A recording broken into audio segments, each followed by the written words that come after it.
یعنی جب انسان بہت خوبصورت اور بہت گورے رنگ کا ہوتا ہے نا تو اس کے بال کالے نہیں بلکہ سرخی مائل ہوتے ہیں. اکثر آپ نے بہت خوبصورت لوگوں کو دیکھا ہوگا. یہ تھا اللہ اکبر. اور اس پر علم کا عالم یہ تھا کہ بس جس مسئلے پر جو گفتگو کرے آپ جامد و ساکت کر دیں لوگوں کو. ایک شہر میں پہنچے اور وہاں کا قاضی, اس کو بڑا غرور اور گھمنڈ تھا, تو پہلے سے جا کر کے بیٹھ گیا اور حاکم شہر نے دعوت دی تھی مخدوم صاحب کو, اور جا کر کے بالکل بیچ میں بیٹھ گیا.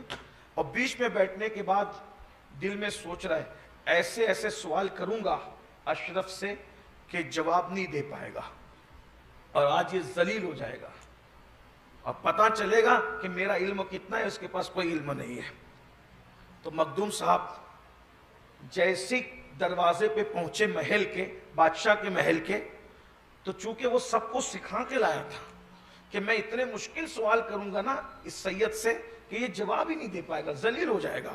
اب چونکہ اپنے چمچوں کو سمجھا کے پڑھا کے لایا اور سب کو لے کر کے بیٹھ گیا, اور مسند پہ, مین مسند پہ مہمان کی بجائے خود ہی بیٹھ گیا. اور مخدوم صاحب جیسی دروازے پہ کھڑے ہوئے, یہ اٹھا اور اٹھنے کے بعد جو ہے وہ قدم پکڑ کا سرکار چلیے چلیے چلیے.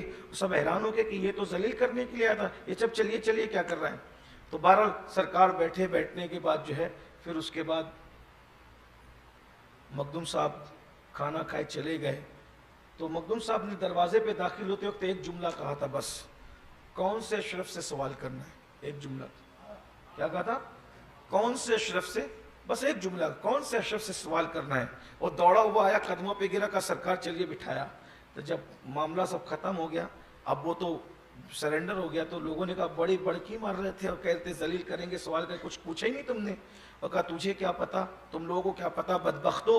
جب وہ آیا تو آنے کے بعد وہ سید ایک نہیں تھا, وہ جدھر نظر اٹھا رہا تھا ادھر اشرف ہی اشرف نظر آ رہے ہیں. اور جب انہوں نے کہا نا کہ کس اشرف سے سوال کرنا ہے, تو میں تو پہچان ہی نہیں سکا کہ یہ اشرف ہے کہ یہ اشرف ہے کہ یہ اشرف. یہ مخدوم صاحب کی شان. سفر میں ایک واقعہ اور پیش آیا, یہ روحانیت ہے مخدوم صاحب کی. مخدوم صاحب کی سفر میں ایک واقعہ اور پیش آیا کہ کچھ لوگ جو ہے جب مخدوم صاحب نے قیام کیا, کئی دن اللہ تعالیٰ نے لمبی عمر دی تھی. بعض لوگوں نے یہاں تک لکھا ہے کہ 120 سال کی عمر تھی. مخدوم صاحب کی عمر مبارک 120 سال کی تھی. لمبی عمر پائی آپ نے, دنیا کا سفر کیا, پوری دنیا کے اکثر حصے کا دورہ کیا آپ نے, آپ کا سفر نامہ آپ نے خود بیان فرمایا.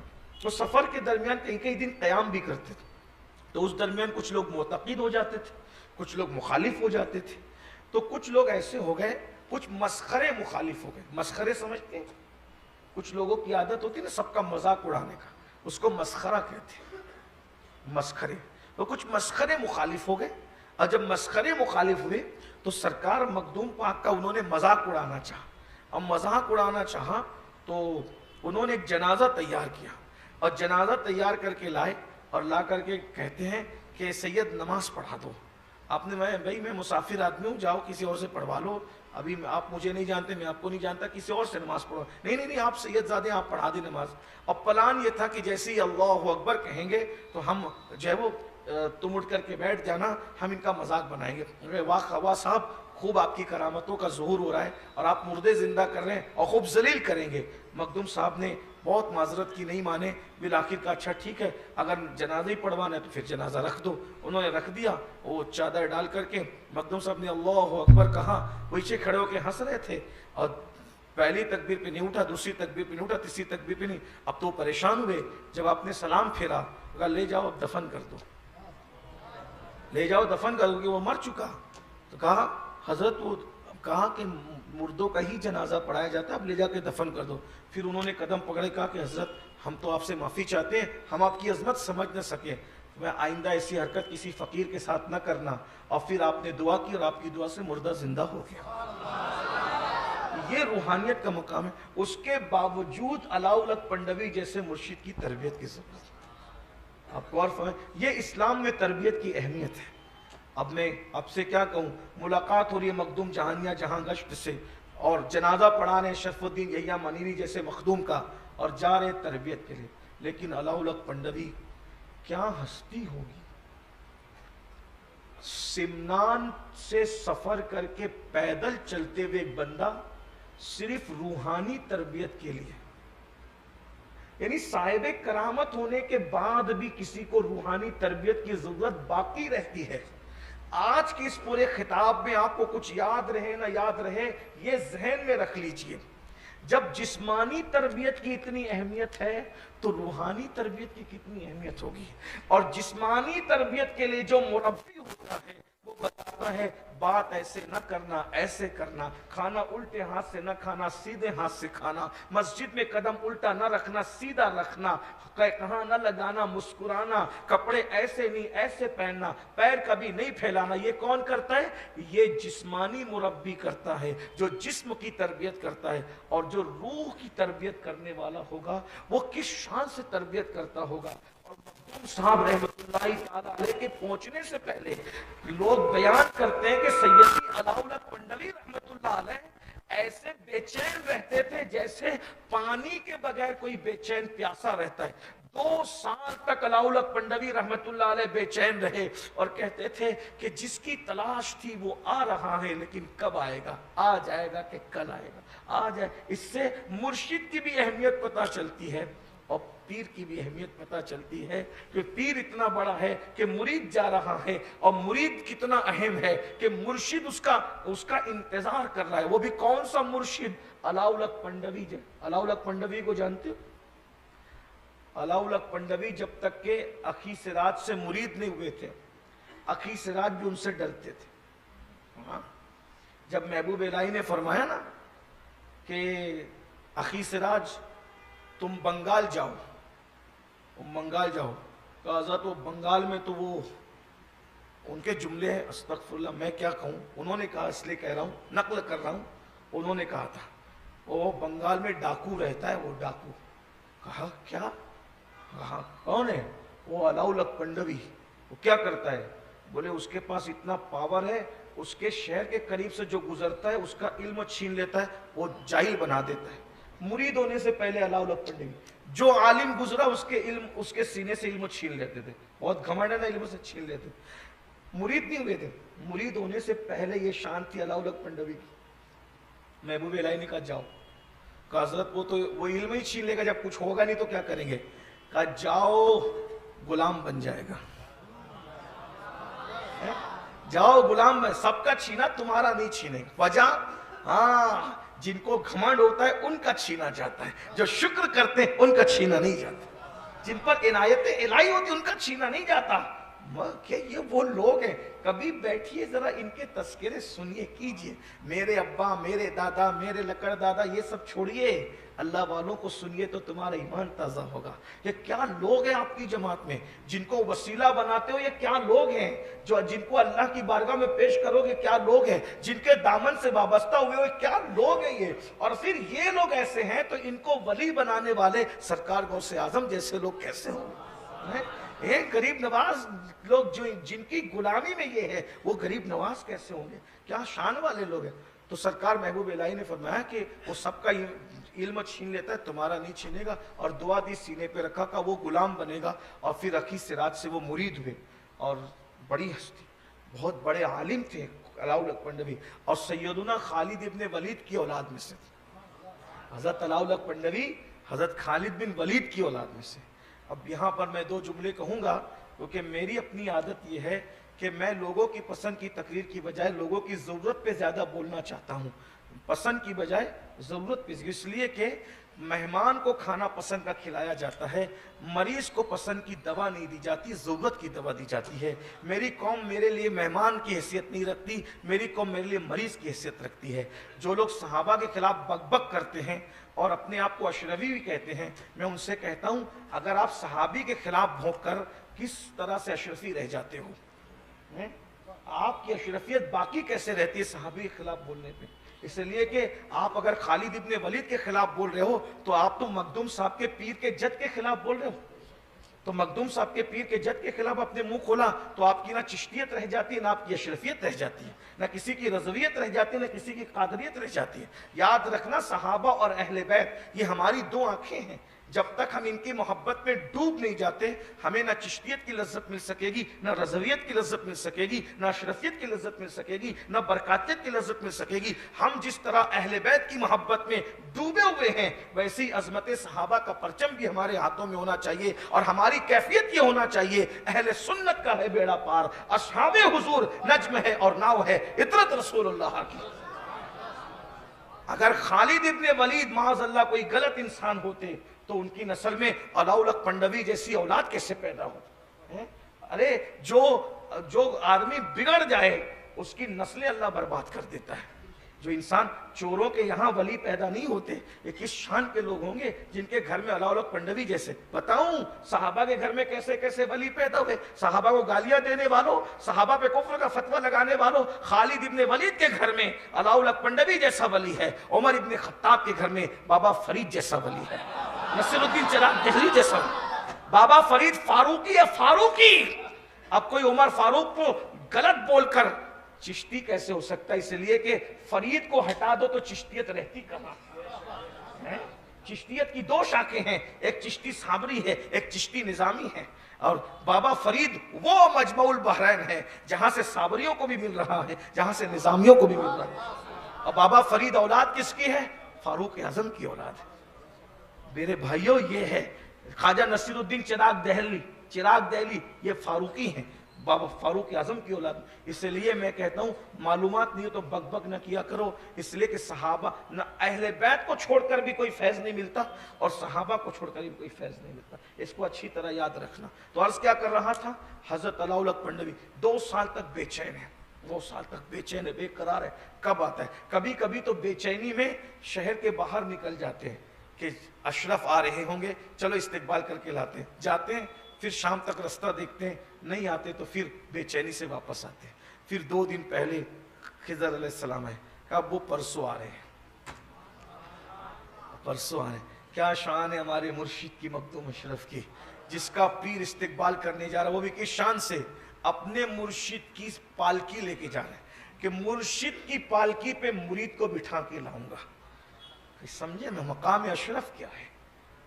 مرشد کی پالکی پہ مرید کو بٹھا کے لاؤں گا، اور لے کر کے گئے، اور تقریباً شہر سے 1 کلومیٹر دور ابھی بھی وہ نشان باقی ہے، بزرگوں نے بتایا ہے۔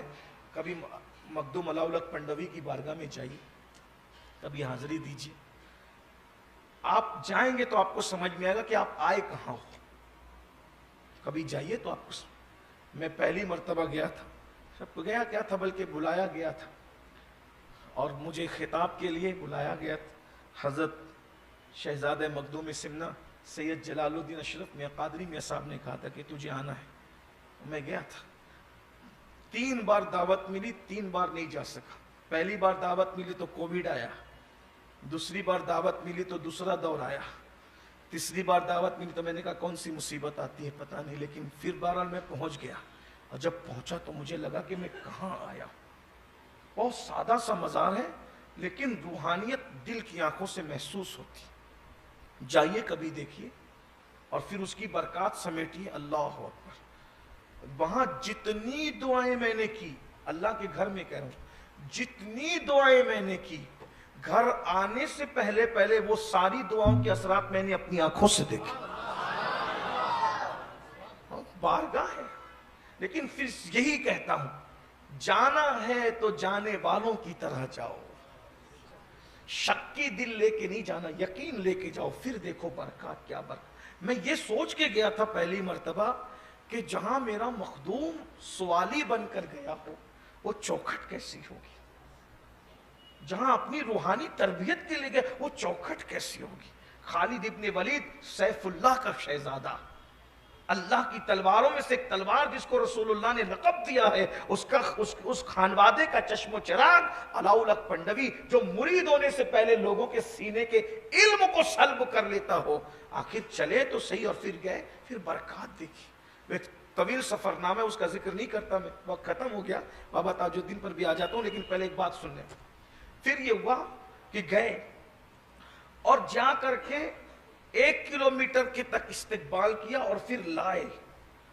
جب لائے ہیں تو اپنے مرشد کی پالکی پہ اپنے ساتھ بٹھا کر، اور اس کے بعد کتنے وقت میں نوازا.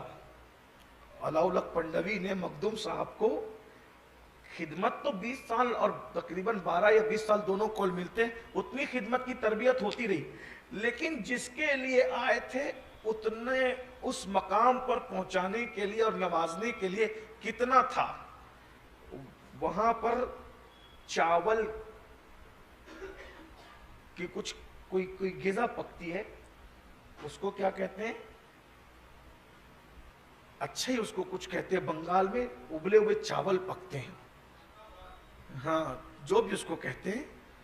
تو اس کے 3 لقمے کھلائے, اس کے 3 لقمے, اور 3 لقمے کھلا کر ایک پان جو کھاتے تھے اس پان کو اپنے منہ سے نکال کر اشرف سمنہ کے منہ میں ڈالا, اور جو مقامات چاہتے تھے ان سارے مقامات تک پہنچاتے. بس اتنی داستان ہے. توجہ, خدمت تو پھر بہت کی اور پھر بہت مقام پر پہنچے. اور مخدوم صاحب کی بھی شان یہی تھی, کسی کو کہیں پہنچانے کے لیے بس اپنے منہ کا جوتا نکال کے کسی کے منہ میں ڈال دیا, پہنچا دیا. جب آپ پہنچے جونپور کی پوری حکومت آپ کو روحانی حکومت مرشد نے عطا کی تھی. جب پہنچے وہاں تو ملک محمود سے کہا کہ بھئی ہم آئے ہیں, اس نے بڑا استقبال کیا, ہم آئے ہیں. کہا اچھا آپ آئے ہیں تو پھر, کہا ہم یہاں قیام کریں گے, کوئی اچھی سی جگہ بتاؤ. تو کہا حضرت یہ کچھ ایسے سفلی جادوگر یہاں موجود ہیں, کچھ سفلی جادوگر موجود ہیں, انہوں نے ہماری جگہوں پہ قبضہ کر رکھا ہے, اگر آپ ان سے جگہ خالی کروا لیں تو اچھا ہے. وہ کون ہے وہ؟ چلو وہ جگہ دیکھی تو کہا رہی یہی تو مرشد نے جگہ بتائی تھی, انہوں نے قبضہ کیا ہے. تو اسی دن آپ کے ایک مرید ہوئے تھے, اسی دن. توجہ کریں, سچے اشرفی کی پہچان بتا رہا. ہم قادری, چشتی, اشرفی, رضوی بہت بن گئے, لیکن سچے بننے کی ضرورت ہے.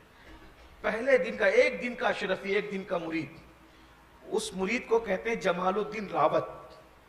جمال الدین راوت سے کہا کہ بھئی تو جا اور ان جادوگروں سے, سفلیوں سے کہنا کہ نکل جاؤ, ہمارے مرشد نے یہ جگہ خالی کرنے کے لیے کہا ہے.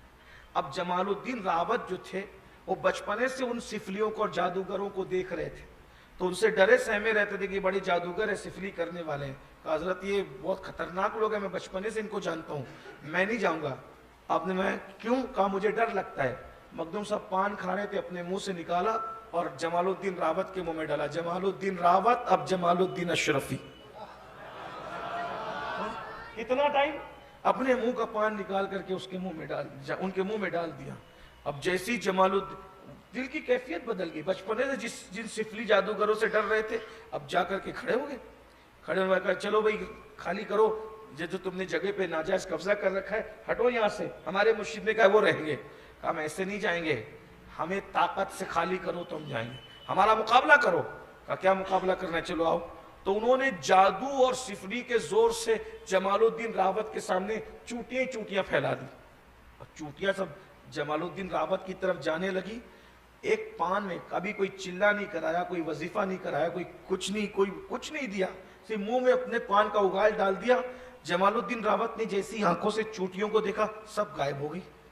انہوں نے پھر جادو سے شیر بھیجے, پورا جنگل شیر سے بھر گیا. ایک نظر سے دیکھا سب غائب ہو گئے. بعد میں پھر یہ ہوا کہ وہ جو سفلی عامل تھا, جادوگر تھا, تو وہ ہوا میں اڑنے لگا.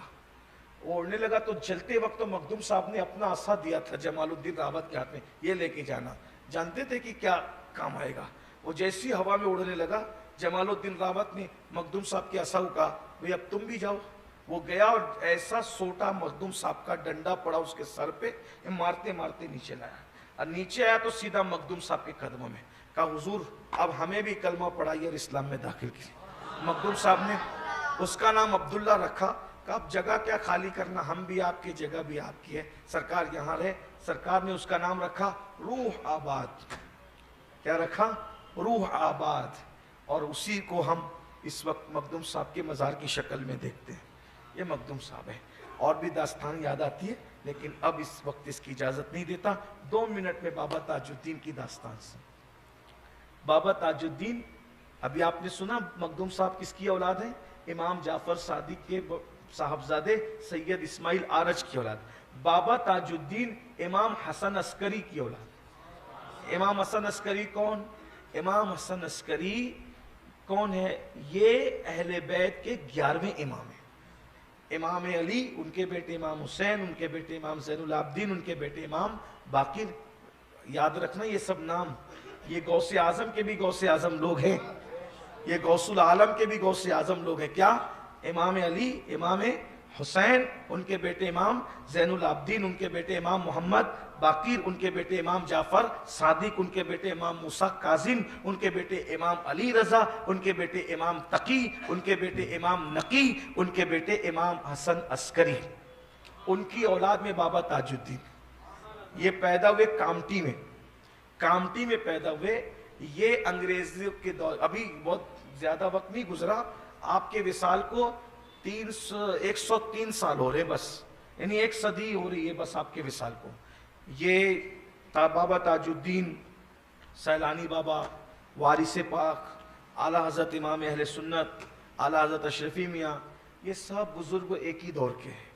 تو بابا تاج الدین کامٹی میں پیدا ہوئے، کامٹی ان کی جائے ولادت ہے، اور جو ہے انگریزوں کا دور تھا، تو چونکہ یہ پڑھا لکھا خاندان تھا، دنیاوی اعتبار سے بھی پڑھا لکھا خاندان تھا، تو ان کو ملٹری میں بھرتی کر دیا گیا۔ بابا تاج الدین ملٹری میں بھرتی ہو گئے۔ اب ملٹری میں بھرتی ہوئے تو کسی اللہ والے سے آنکھ مل گئی، اللہ والوں سے آنکھ مل گئی۔ حضرت امیر خسرو کہتے ہیں نا، چاپ تلک سب چھینی مجھ سے نینا ملا کے، بس یہ اللہ والوں سے آنکھ مل جاتی ہے پھر کرم ہو جاتا ہے۔ آنکھ مل گئی اور پھر بابا تاج الدین کا دل دنیا سے اچاٹ ہو گیا۔ دنیا سے اچاٹ ہوا تو پھر ملٹری سے دور ہو گئے۔ اب دور ہو گئے تو ایک بندہ جو ملٹری میں بھرتی ہو، بڑے عہدے پر ہو، بڑے عہدے پہ فائز ہو، اور بڑی بڑی ذمہ داریاں جس کے سر پہ ہو، اب وہ کیا کر رہا ہے؟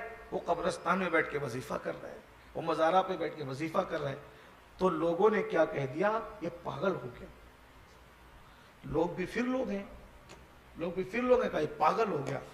اب بابا تاج الدین اپنی دھن میں، دیکھیے یہ اللہ والے اپنی دھن میں رہتے ہیں، جب عشق کا رنگ غالب آتا ہے وہ اپنی دھن میں ہوتے ہیں، اپنی مستی میں ہوتے ہیں، اس لیے ان کو چھیڑنا نہیں چاہیے۔ اب یہ بابا صاحب اپنی مستی میں، اپنے انداز میں وہ پاگل ہو گیا، پاگل ہو گیا۔ اب پاگل پاگل کہتے کہتے کچھ بدبختوں کی بدبختی یہاں تک آئی کہ ان کو پاگل پاگل کر کے پاگل خانے میں ڈال دیا۔ بابا تاج الدین کو اٹھا کے پاگل خانے میں ڈال دیا۔ اور لیکن یہ اللہ والے ہی بڑا امتحان لیتے بھی ہے، امتحان دیتے بھی ہے۔ اب بابا صاحب پاگل خانے میں، اب جس آفیسر نے اٹھا کے پاگل خانے میں، اس لیے کہ دشمنی تو ہو ہی گئی تھی کہ یہ ملٹری چھوڑ کر کے پاگل ہو گیا، پاگل خانے میں ڈال دیا۔ آفیسران جانتے تھے، پہچانتے تھے جیلر کو، وہ جو پاگل خانے کا جو وہ تھا ذمہ دار تھا، انچارج تھا، وہی ان کا خیال رکھنا۔ تو پاگلوں کو یعنی کہ بہت قید کر کے رکھتے، یعنی جیل اور پاگل خانے میں کوئی بہت زیادہ فرق نہیں ہوتا، کہ وہ سوچتے کہ بھاگ جائیں گے تو نقصان پہنچا دیں گے، یہ ہوگا وہ ہوگا۔ لیکن بابا تاج الدین ادھر جیل کے اندر بھی یعنی پاگل خانے میں بھی نظر آتے ہیں، اور آفیسروں کو بازار میں گھومتے بھی نظر آتے ہیں، اور وہ پریشان ہوتے ہیں کہ بھئی یہ اس کو پاگل خانے میں پہنچاتے، یہ ادھر نظر کیسے آتا ہے۔ اور ادھر وہ انچارج پہ پریشر بناتے ہیں کہ اس پاگل کو تو چھوڑتا کیوں ہے، وہ تو ادھر بیٹھا ہوا ہے۔ تو کہا تو پھر وہ بازار میں کیسے دکھتا ہے؟ تو کہا کہ بھئی وہ بازار میں کیسے دکھتا ہے، وہ یہاں سے میں نے اس کو چھوڑا ہی نہیں ہے۔ تو کہا کہ پھر وہ اب یہاں سے اس کو ڈانٹ کر کے گیا، پھر بازار میں نظر آتے ہیں، پھر پریشان ہوتا ہے کہ یہ بازار میں کیسے، پھر پکڑا تو پکڑ کر کے پھر لا کے جمع کرایا۔ تو وہ کہتا رہے یہ تو یہاں سے گیا ہی نہیں، تو وہ ادھر پہنچا کیسے؟ تو پھر ایک بار یہ ہوا کہ بھئی ایک بندہ ادھر بھی دیکھے، ایک بندہ ادھر بھی دیکھے، یہ پاگل ہو کر کے ہمیں پاگل بنا رہا ہے، سب کو پاگل کر رہا ہے۔ تو پھر ادھر ایک بندہ کھڑا، یہاں بھی موجود، ادھر گیا تو وہاں بھی بیٹھے ہوئے ہیں، تب پتہ چلا کہ یہ پاگل نہیں ہے، یہ محمد عربی کا دیوانہ ہے۔